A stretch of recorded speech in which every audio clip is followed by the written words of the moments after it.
दोस्तों, आज एक फुर्सत बैठे थे तो एक सोचा कि छोटी सी एक कहानी आपको सुनाते हैं।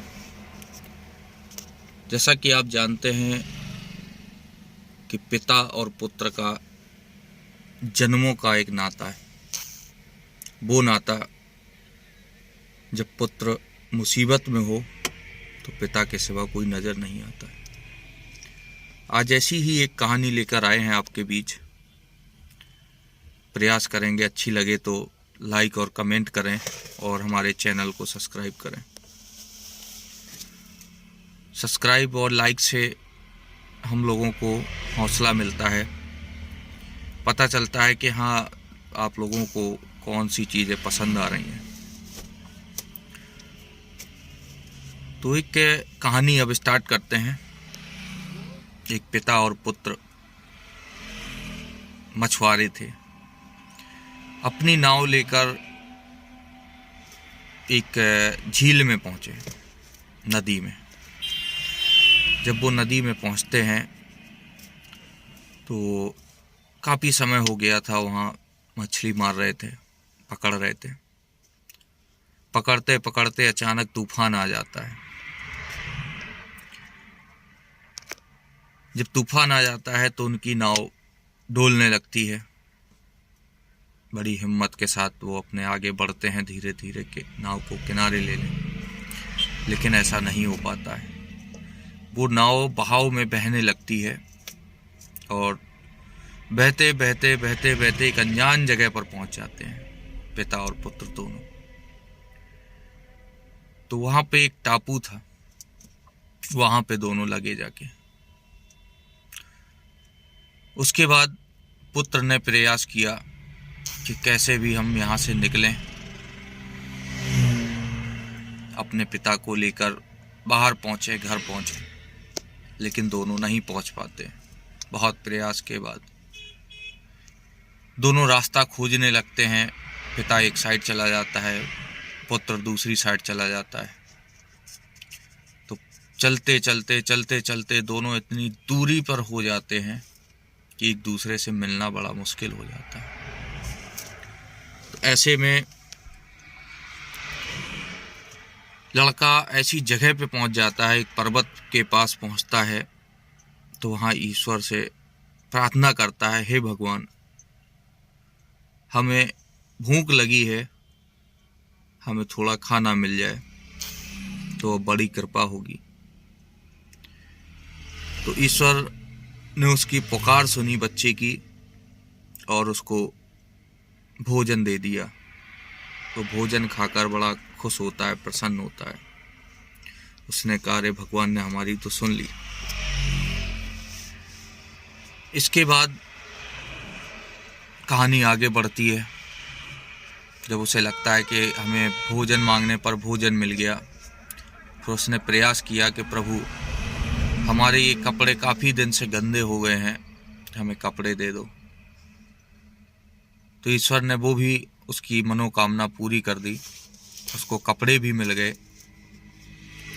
चलते चलते जब आगे बढ़ा, फिर उसने एक प्रयास किया, फिर अपनी बात रखी।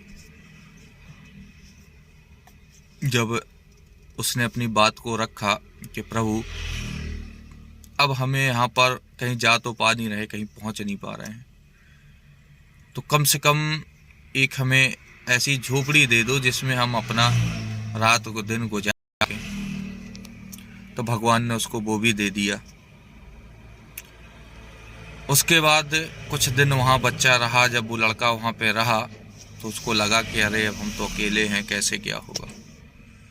तो उसने कहा, प्रभु, हमें एक कन्या दे दो जिससे हम विवाह करके अपना यहाँ पर सुखी कम से कम जीवन बिता सकें और बच्चों के साथ भी रहें। तो ईश्वर है, तो भगवान ने उसको वो भी दे दिया। एक कन्या, सुंदर कन्या आई और उससे विवाह किया, शादी हुई, सब कुछ हुआ। इसके बाद काफ़ी समय बीत गया तो लड़के ने सोचा कि हमने आज तक जो कुछ भी मांगा ईश्वर से, उन्होंने हमें सब कुछ दिया। क्यों ना हम एक नाव मांगे और उनसे कहें कि हमारे घर तक हमें पहुंचा दो, तो हो सकता है हमें नाव मिल जाए। और उसने ऐसा ही किया। तो भगवान ने उसको एक नाव दे दी जाने के लिए। तो पति पत्नी दोनों बैठ जाते हैं और चल देते हैं घर की ओर।